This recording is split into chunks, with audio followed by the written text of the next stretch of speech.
नमस्कार साथियों, electrician theory paper solution में आप सभी का हार्दिक स्वागत है।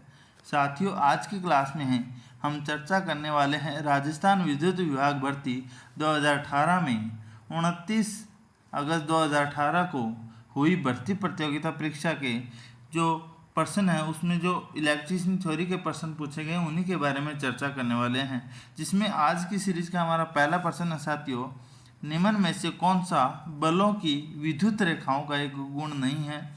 यहाँ पे क्वेश्चन निम्न भाषा में पूछा गया है, तो क्वेश्चन का कहने का मतलब है विद्युतीय बल रेखाओं का गुण नहीं है। तो साथियों, विद्युतीय बल रेखा विद्युतीय क्षेत्र के बारे में आप सभी जानते होंगे। माइकल फैराडे ने इनके बारे में खोज की थी, तो उन्होंने बताया था कि विद्युत क्षेत्र है, जैसे ये विद्युत क्षेत्र है, इसमें अनेक ये विद्युत क्षेत्र चुंबकीय बल रेखाओं के द्वारा घिरा होता है। यहाँ पे चुंबकीय बल रेखा बोल दो या विद्युतीय बल रेखाएं बोल दो। तो साथियों, इसमें क्या होता है, जैसे ये सेम टू सेम चुंबक की तरह व्यवहार करता है। इसे एक सिरा आप मान लो पॉजिटिव, एक सिरा मान लो नेगेटिव। जैसे चुंबक में होता है एक ध्रुव उत्तरी ध्रुव, दूसरा दक्षिणी ध्रुव होता है, सेम उसी प्रकार इसमें जो बल रेखाएं हैं वो बल रेखाएं पॉजिटिव से निकलती है और ये नेगेटिव की ओर समाप्त हो जाती है, नेगेटिव सिरे की तरफ ये समाप्त हो जाती है। तो कहने का मतलब ये है साथियों, जो विद्युतीय बल रेखाएं हैं ये पॉजिटिव से निकलती है तथा नेगेटिव की ओर समाप्त हो जाती है। जैसे जैसे यहाँ पे जो चुंबकीय क्षेत्र में चुंबकीय बल रेखाओं के बारे में विस्तार पूर्वक बताया गया है, उसी प्रकार इसी में भी है।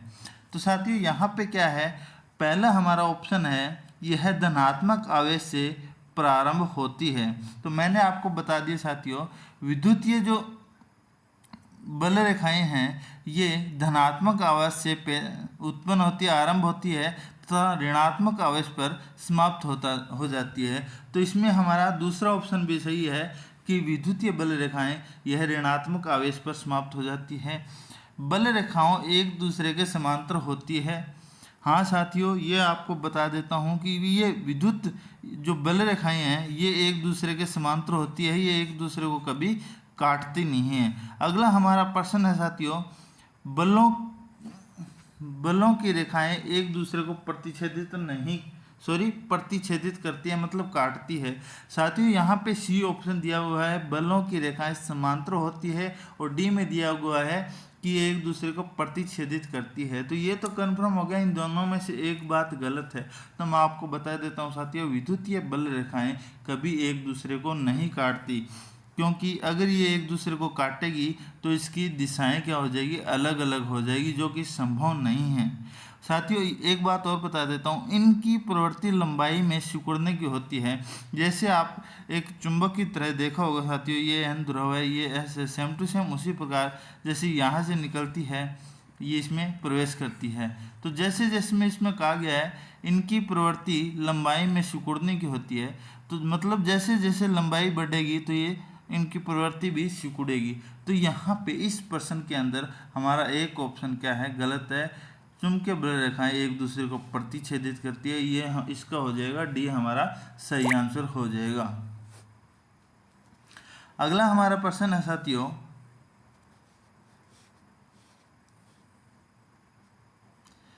कम दूरी पर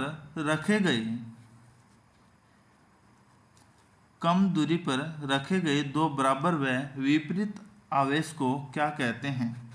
साथियों, मैं आपको बता देता हूँ कि यहाँ पे इस क्वेश्चन का द्वारा कहा हुआ है कि कम दूरी पे रखे गए एक आवेश ये है, यहाँ पे दो आवेश की चर्चा हो रही है, दूसरा आवेश ये है, एक दूसरे की कुछ दूरी पे हैं परंतु विपरीत होने चाहिए, एक पॉजिटिव और एक नेगेटिव होने चाहिए। इसका क्वेश्चन का कहने का मतलब ये है कि कम दूरी पर जिनके बीच में थोड़ी दूरी हो, दूरी को मान लेते हैं हम आर, कम दूरी पर रखे हो तो क्या करते हैं या क्या बनते हैं, तो ये बनते हैं साथियों विद्युतीय द्विध्रुव मतलब दो ध्रुव हैं जो कि दोनों के मान बराबर हैं परंतु विपरीत आवेश के हैं तथा एक दूसरे की दूरी कुछ दूरी पे रखे हुए हैं। यहाँ पे इन दोनों के बीच के अंदर साथियों जो बल लगेगा उसे क्या कहेंगे, न्यूटन ने यह बताया था, न्यूटन का बल लगेंगे और ये दोनों जो ध्रुव हैं ये क्या कहलाएंगे, विद्युतीय ध्रुव कहलाएंगे। तो इसका सही आंसर क्या हो जाएगा, विद्युतीय ध्रुव सी। अगला हमारा प्रश्न है साथियों,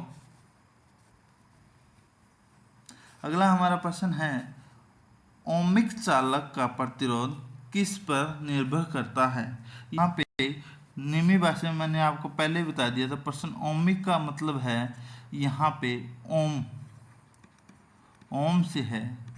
ओम चालक का प्रतिरोध या चालक का प्रतिरोध किस बात पर निर्भर करता है या ओम का नियम किस बात पे लागू होता है, यहाँ पे दिया गया है। तो मैं आपको बता देता हूँ साथियों, ओम का नियम प्रतिरोध पे लागू होता है।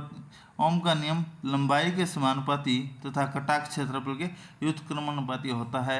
जब यहाँ पे स्थिरांक के रूप में साथियों क्या लगाते हैं, रो लगाते हैं, रो एल बटे ये क्या हो जाता है, इक्वेशन किस चीज़ की हो जाती है, ओम की नियम की हो जाती है। यहाँ पे एल है लंबाई। तो साथियों मैं आपको बता देता हूँ चालक का प्रतिरोध किस पे निर्भर करता है, पहला करेगा लंबाई पे निर्भर करता है। अगर चालक की लंबाई बढ़ेगी तो प्रतिरोध भी बढ़ेगा, ये इसके समानुपाती होता है। दूसरा है अनुप्रस्थ काट क्षेत्रफल पे, काट क्षेत्रफल अर्थात ए पे बोल सकते हो, अर्थात चालक की मोटाई बढ़ाई जाएगी तो प्रतिरोध कम होगा और चालक पतला होगा उसका प्रतिरोध ज़्यादा होगा, ये भी है। उसके बाद में पदार्थ की प्रकृति पर ओम का नियम या चालक का प्रतिरोध पदार्थ के प्रकृति पर भी निर्भर करता है। उसके बाद में प्रतिरोध या चालक का प्रतिरोध तापमान पर भी निर्भर करता है, तापमान पर। जैसे चालक या जो तापमान या प्रतिरोध दो प्रकार के होते हैं तापमान के आधार पर, एक तो एनटीसी, दूसरा पीटीसी पॉजिटिव टेम्परेचर कोएफिशिएंट्स तथा नेगेटिव टेम्परेचर कोएफिशिएंट्स। और अगला हमारा ये ऑप्शन है इन सभी। तो साथियों चालक का प्रतिरोध लंबाई, अनुप्रस्थ काट क्षेत्रफल, पदार्थ की प्रकृति तथा तापमान पर डिपेंड करता है। तो इसका सी हमारा सही आंसर हो जाएगा और ये हमारा आंसर सही हो जाएगा। अगला हमारा प्रश्न है साथियों,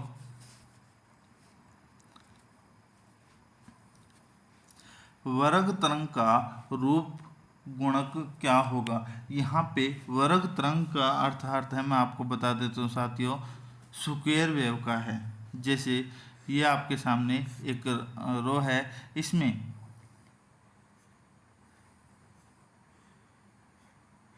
ये जो आकृति बनी है ये स्क्वायर वेव है। उसके बाद में इसी को जब हम दूसरे तरीके से बना देते हैं, जैसे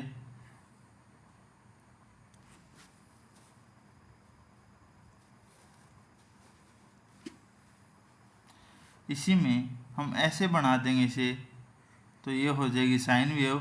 अगर हम इसे त्रिभुजाकार बना देंगे तो ये ट्राइएंगुलर हो जाएगी। तो यहाँ पे पूछा गया है साथियों वर्ग तरंग या स्क्वायर वेव का रूपगणक का मतलब है फॉर्म फैक्टर क्या होता है। तो मैं आपको बता देता हूँ साथियों, एक तरीके से आप ये भी कर सकते हो कि इसके अंदर जो मान होता है, ये जो मान है ये पहले बढ़ेगी तो इसमें ये हाइपरटेंस मतलब पॉजिटिव के अंदर तथा ये नेगेटिव के अंदर एक सीधे तरीके से 90 डिग्री कोण पे घूमेगा। तो यहाँ पे साथियों एक ये भी आ सकता है वी आई कोस फाई। और दूसरा इसका साधारण तरीका ये है साथियों कि वर्ग तरंग का रूपगणक क्या होगा, रूपगणक क्या होगा, एक होगा। तो ये अभी आप ध्यान रखना, स्क्वायर वेव में फॉर्म फैक्टर का मान क्या होगा, एक होगा। अगला हमारा प्रश्न है साथियों अर्ध तरंग, अर्ध तरंग दिष्टकारी ज्या तरंग का शीर्ष गुणक क्या होगा। शीर्ष गुणक का मतलब है यहाँ पे पीक फैक्टर का है। अर्ध तरंग का मतलब हाफ वेव दिष्टकारी ज्या तरंग। यहाँ पे इस जो सिनुसोइडल बनेगा साथियों, जो आकृति बनेगी वो आकृति किस प्रकार बनेगी कि हमने हाफ वेव रेक्टिफायर लगाया है जिसके द्वारा जो अपने पास डीसी प्राप्त होगी वो हाफ वेव होगी। जैसे ये हो गई। उसके बाद में लेफ्ट, फिर उसके बाद में इस प्रकार हमारे पास आकृति होगी। तो इसके अंदर शीर्ष गुणक का मान पूछा है। तो साथियों शीर्ष गुणक को हम किससे दर्शाते हैं? पीक फैक्टर से दर्शाते हैं। पीक फैक्टर का मान क्या होगा? तो पीक फैक्टर का मान होता है साथियों वी मैक्सिमम या अधिकतम मान। क्या होता है? अधिकतम मान बटे क्या होता है? आरएमएस मान, दी गई वैल्यू का आरएमएस मान होता है। पीक फैक्टर का मान अधिकतम मान बटे आरएमएस। अधिकतम मान अपने को क्या है साथियों? वर्गमूल 2 मान लो या फिर 1.414 होता है। और आरएमएस मान क्या होता है? 0.707 होता है। जब इसे काटो तो इसका मान क्या आ जाएगा? 2 आ जाएगा। तो मैं आपको बता देता हूँ अर्ध तरंग दृष्टिकारी ज्यात तरंग का शीर्ष गुणक होता है 2 होता है। अब हम इस क्वेश्चन को पूरे किस तरीके से सॉल्व करेंगे तो उसकी वीडियो मैंने यूट्यूब पे मेरी थ्योरी की क्लास उसमें डाली हुई है। जो हम हाफ वेव रेक्टिफायर के बारे में देंगे तो वहाँ पे मैंने इसके सारे मान दिए गए हैं। चलिए बढ़ते हैं हमारे अगले प्रश्न की तरफ। अगला हमारा प्रश्न है साथियों, निम्न में से कौन सा पार्श्व परिपथ का एक गुण है? पार्श्व परिपथ क्या होता है साथियों? ये निम्न भाषा में प्रश्न है। तो यहाँ पे बात की गई है समांतर परिपथ की। किसकी? समांतर परिपथ की। तो समांतर परिपथ की बात की जाए साथियों तो मैं आपको बता देता हूँ, ये हम समांतर परिपथ का एक चित्र बना लेते हैं।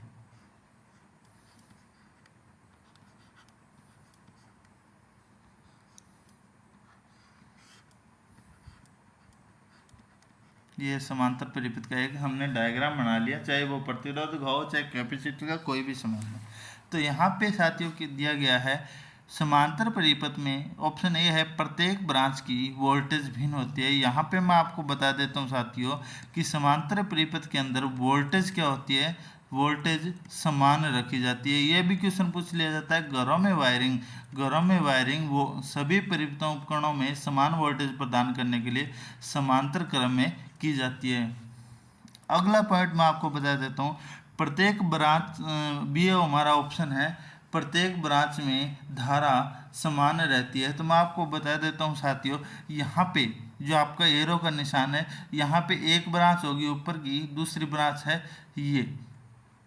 तो इसमें दोनों के मान में धारा का मान क्या रहता है? धारा का मान अलग अलग रहता है। धारा का मान अलग अलग रहता है। उसके बाद में साथियों ये दिया गया धारा प्रतिबाधा पर निर्भर नहीं करती। यहाँ पे प्रतिबाधा का मतलब है प्रतिरोध का अर्थ है। तो धारा प्रतिरोध पर निर्भर नहीं करती। तो साथियों इसका अगला है कि धारा है ना वो हमेशा डिपेंड करती है प्रतिरोध के ऊपर। प्रतिरोध बढ़ेगा तो धारा घटेगी, प्रतिरोध घटेगा तो धारा बढ़ेगी। इसके बाद में हम बात करें साथियों, कुल धारा ब्रांच धाराओं के सदिश योग के बराबर होती है। मैंने अभी आपको बताया था, इसमें होगी साथियों I1 और इस ब्रांच में होगी I2 और कुल धारा का मान क्या होगा? कुल धारा का मान होगा I टोटल बराबर I1 प्लस में I2, ये इसका मान हो जाएगा। अगला हमारा साथियों क्या है? ऑप्शन ई है प्रत्येक ब्रांच के वोल्टेज और धारा के मध्य कोण समान रहता है। तो मैं आपको ये भी बता देता हूँ साथियों, बी वोल्टेज और धारा के मध्य कोण डिपेंड करता है परिपथ कैसा है, किस प्रकार का है, उसमें कौन कौन से उपकरण लगे हैं, उस बात पर डिपेंड करेगा परिपथ एसी है कि डीसी है। तो यहाँ पे साथियों ऑप्शन हमारा डी है। डी हमारा ऑप्शन है जो कि सही कुछ बात बता रहा है कि समांतर परिपथ के अंदर कुल धारा ब्रांच धाराओं के सदिश योग के बराबर होती है, जिसका अर्थ ये निकलता है। ऑप्शन ए हमारा गलत है क्योंकि समांतर परिपथ में वोल्टेज एक जैसी होती है, यहाँ पे भिन्न बता रखा है। प्रत्येक ब्रांच के अंदर धारा अलग अलग होती है, बल्कि बी ऑप्शन में हमारा धारा समान बता रखी है। सी ऑप्शन में धारा प्रतिबाधा पर निर्भर नहीं करती, बल्कि सभी परिपथों में प्रतिरोध धारा प्रतिरोध के मान पर निर्भर करती है। तो इस क्वेश्चन में हमारा डी ऑप्शन एक ऐसा है जो कि समांतर परिपथ के गुण के साथ में बतलाता है। तो इसका हमारा हो जाएगा डी हमारा प्रश्न। अगला प्रश्न है साथियों,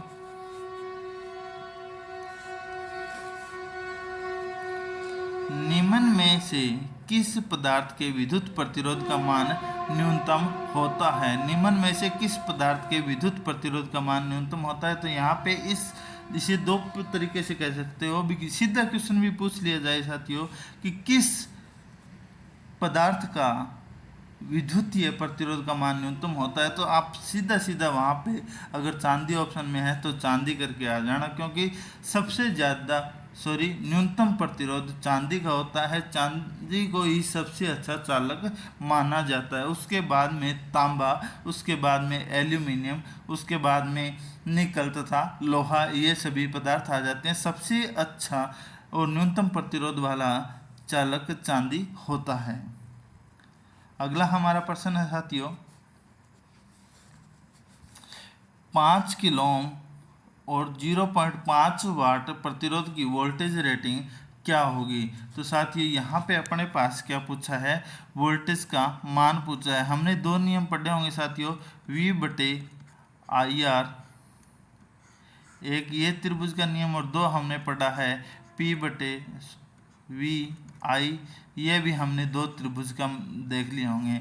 तो साथियों यहाँ पे वोल्टेज का मान पूछा है। अपने को दिया क्या क्या है, अपने को दे रखा है एक तो प्रतिरोध दे रखा है साथियों, और दूसरा क्या दे रखा है, शक्ति का मान दे रखा है। प्रतिरोध है 5 किलो ओम तथा शक्ति है हमारे पास 0.5 वाट।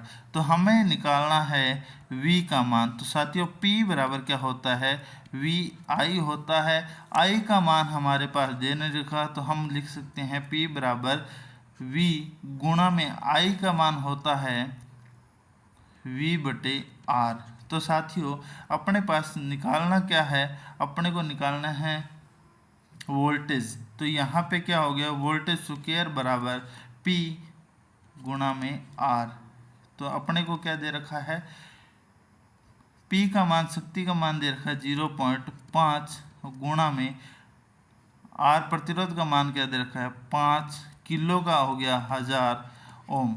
अब हम सोल्व करेंगे तो साथियों यहाँ पे हो गया असल हटाई, तो क्या हो गया, 1 0 से 1 0 कट गया, तो 5 5 25 बराबर क्या आ गया 2500 वोल्ट इसका मान आ गया V स्क्वायर का, वोल्ट गुणा में वोल्ट। हमें निकालना है वोल्टेज, तो 2500 का हम क्या करेंगे, वर्गमूल करेंगे, तो अपने पास मान क्या आ जाएगा 50, इसका आंसर आ जाएगा 50 वोल्ट।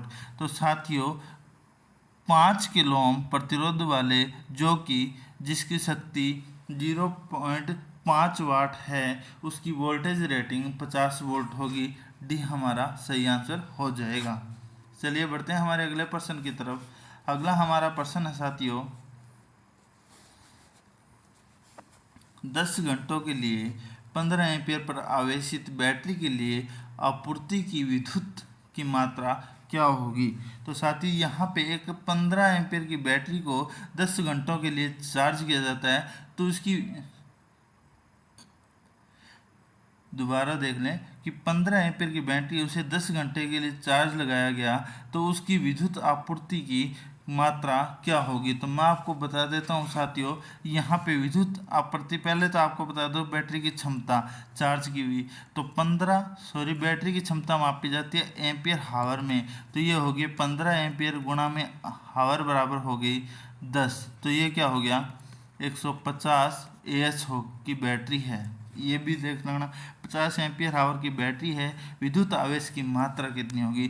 तो यहाँ पे एक बैटरी को विद्युतीय आवेश क्या हो गया, एक बैटरी को 1 एम्पियर विद्युत आवेश देने में एम्पियर प्रति सेकंड में आवेश गिना जाता है। मतलब 1 एम्पियर के लिए कितनी सेकंड विद्युत आवेश के कितने सेकंड चलाया गया, एम्पियर प्रति सेकंड की दर से मापा जाता है। तो यहाँ पे हम क्या करेंगे साथियों, 150 एम्पियर है, अब इसे जो घंटा है हमें क्या करना है, एम्पियर प्रति सेकंड में बदलना है, तो इसे क्या करेंगे 60 गुणा में 60, तो 6 6 36, 36 गुणा में 15 कितने हो गए 540 गुणा में 1000। तो यहाँ पे क्या आ गया साथियों 54 5,40,000 आवेश की जरूरत पड़ेगी। तो ये हमारा सी क्या आ गया, सही आंसर आ गया। चलिए बढ़ते हैं हमारे अगले प्रश्न की तरफ। अगला हमारा प्रश्न है साथियों, श्रेणी में संयोजित 37 ओम, 21 ओम तथा 52 ओम के प्रतिरोध का तुल्यांकी प्रतिरोध क्या होगा। तो साथियों इस प्रकार के प्रश्न को हम कैसे सॉल्व करेंगे। हमारे पास 3 प्रतिरोध दे रखे हैं जो कि एक दूसरे से श्रेणी में जुड़े हैं। पहले का है 37 ओम, दूसरा है 21 ओम, तीसरा है 52 ओम। तो साथियों आपने पढ़ा होगा श्रेणी में जब प्रतिरोधों को जोड़ा जाता है तो जो तुल्य प्रतिरोध होता है वो तीनों प्रतिरोधों के योग के बराबर होता है। तो यहाँ पे RT तुल्य प्रतिरोध क्या होता है, R1 प्लस में R2 प्लस में R3। R1 का मान कितना दे रखा है अपने को, 37 प्लस में 21 प्लस में 52। तो यहाँ पे क्या आ जाएगा इसका सही आंसर, 2 और 1 3, 7 और 3 10, 0 1 3 और 1 4, 2 6 और 5 11। तो यहाँ पे क्या आ जाएगा, तुल्य प्रतिरोध कितना आ जाएगा, 110 ओम। ये किस में जुड़े हैं, श्रेणी में जुड़े हैं। तो इसका सी हमारा सही आंसर हो जाएगा। चलिए बढ़ते हैं हमारे अगले प्रश्न की तरफ। अगला हमारा प्रश्न है साथियों, अर्धचालक में कितने संयोजी इलेक्ट्रॉन होते हैं। संयोजी इलेक्ट्रॉन क्या होते हैं मैं आपको भैया बता देता हूँ कि पदार्थ के या परमाणु की जो अंतिम कक्षा होती है, परमाणु की अंतिम लास्ट ऑर्बिट होती है, उसमें उपस्थित वे सभी इलेक्ट्रॉन जो कि दूसरे परमाणु के साथ बंद क्षमता रखते हैं क्या कहलाते हैं साथियों, संयोजी इलेक्ट्रॉन कहलाते हैं। अर्धचालक के संयोजी इलेक्ट्रॉन या अंतिम कक्षा में इलेक्ट्रॉन 4 पाए जाते हैं, जो कि अर्धचालक पदार्थों की अंतिम कक्षा में 4 संयोजी इलेक्ट्रॉन पाए जाते हैं। उदाहरण के लिए मैं आपको बता देता हूँ, जर्मेनियम और सिलिकॉन को सबसे ज़्यादा इलेक्ट्रॉनिक्स में पढ़ा जाता है। जर्मेनियम का परमाणु क्रमांक जो ऑटोमेटिक नंबर है वो क्या है, 32। और सिलिकॉन का क्या है, 14 है। 32 को जब हम डिवाइडेशन करेंगे किसके, 2 और 2 के नियम के आधार पे, तो इसमें क्या आ जाएगा, 2 8 18 और 4।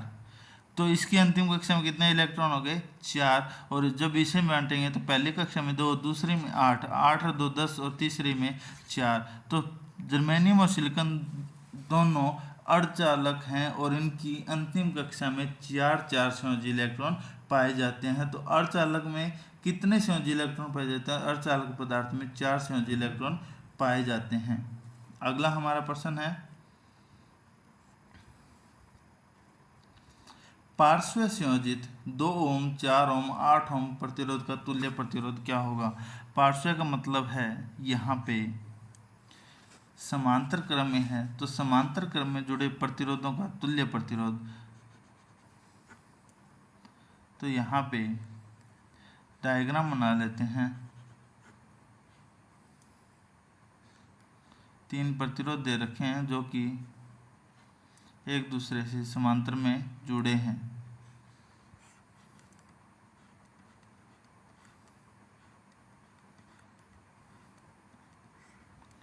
पहला है 2, दूसरे का मान 4, तीसरे का 8। समांतर क्रम में जुड़े तुल्य प्रतिरोध क्या होता है, 1/RT बराबर 1/R1 प्लस में 1/R2 प्लस में 1/R3। तो हमें निकालना है साथियों 1/RT। तो क्या आ जाएगा, 1/2 प्लस में 1/4 प्लस में 1/8। अब हम साथियों इनमें से लघुत्तम लेंगे तो लघुत्तम अपने पास क्या आ गया, 8 आ गया। अब देखेंगे तो 4 दूए 8, 4 दूए 8 और 8 एकम 8। तो यहाँ पे आ गया 4 2 6 और 1 7। तो 7/8 हमारे पास क्या आ गया, मान आ गया। ये आया मान 1/RT का, अपने को चाहिए RT। तो संख्या को उल्ट देंगे, क्या आ जाएगा 8/7, भाग देंगे तो 7 एकम 7 बचा 1, लगाई 0, 7 एकम 7 बच गए 3, फिर लगाई 0, 7 चौके 28, तो 1/4 ओम इसका सही आंसर आ जाएगा। इस तरीके से हम प्रश्न को सोल्व कर सकते हैं। अगला हमारा प्रश्न है साथियों, श्रेणी में संयोजित 3 संधारित्रों की कुल धारिता क्या होगी यदि दिए गया उनका व्यक्तिगत धारिताएं 20 माइक्रोफेरेड, 100 माइक्रोफेरेड और 50 माइक्रोफेरेड है। तो ये भी प्रश्न प्रतिरोध की तरह है पर उल्टा हो जाएगा। यहाँ पे श्रेणी में जो कैपेसिटर जुड़े हैं, तो ये कैपेसिटर की बात की जाए साथियों, ये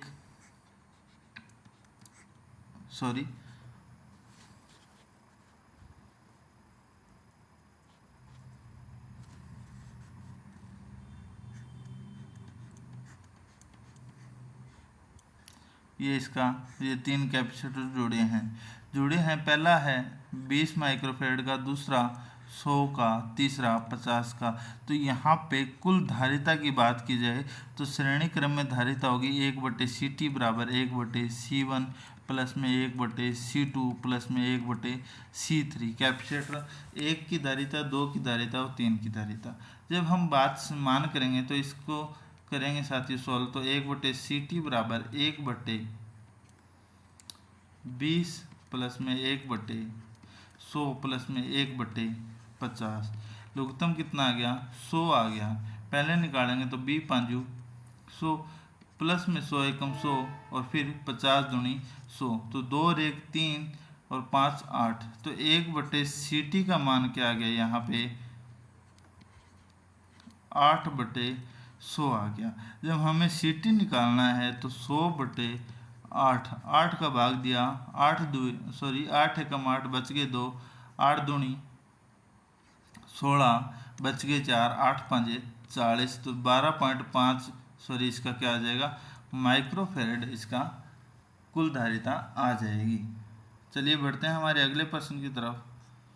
अगला हमारा प्रश्न है साथियों, ब्लैंक ऐसा विद्युत यंत्र जिसका इस्तेमाल प्रतिरोध घटा बढ़ाकर धारा को नियंत्रित करने के लिए किया जाता है। तो साथियों परिपथ के अंदर प्रतिरोध को लगाया जाता है धारा को बढ़ाने और घटाने के लिए। धारा के मान को बढ़ाने के लिए प्रतिरोध का उपयोग किया जाता है, जिसे रियोस्टेट बोलते हैं। तो इसका सही आंसर क्या हो जाएगा साथियों प्रतिरोध। चलो बढ़ते हैं हमारे अगले प्रश्न की तरफ। अगला हमारा प्रश्न है साथियों, 6 वोल्ट बैटरी के माध्यम से प्रवाहित प्रत्येक कूलाम आवेश को कितनी ऊर्जा दी जाती है। तो साथियों मैं आपको बता देता हूँ, 6 वोल्ट बैटरी के माध्यम से प्रवाहित प्रत्येक कूलाम आवेश को कितनी ऊर्जा दी जाती है। तो जितने वोल्ट की बैटरी होती है साथियों, 6 वोल्ट की बैटरी को उतने ही जूल की आवश्यकता होती है। तो यहाँ पे आ जाएगा 6 जूल। जब हम इसे दूसरी भाषा के अंदर मानवीय रूप से देखें साथियों, तो यहाँ पे जो प्रत्येक कूलाम आवेश को यहाँ पे प्रत्येक कूलाम आवेश है उसका मान की बात की जाए तो उसे दिया जाएगा साथियों। कूलाम का आवेश का मान कितना होता है 9.6 गुणा में 10⁻⁻19 जूल होता है एक कूलाम में। तो इसका सही आंसर कौन सा हो जाएगा, ये हो जाएगा सीधा। अगर अपने को 6 ऑप्शन दिया हुआ गया 6 जूल, तो आप वहाँ पे वो भी कर सकते हो। तो ये था हमारे आज के महत्वपूर्ण क्लास, जिसमें हमने 15 महत्वपूर्ण प्रश्न पढ़े हैं जो कि भर्ती प्रतियोगिता परीक्षा में पूछे जा चुके हैं।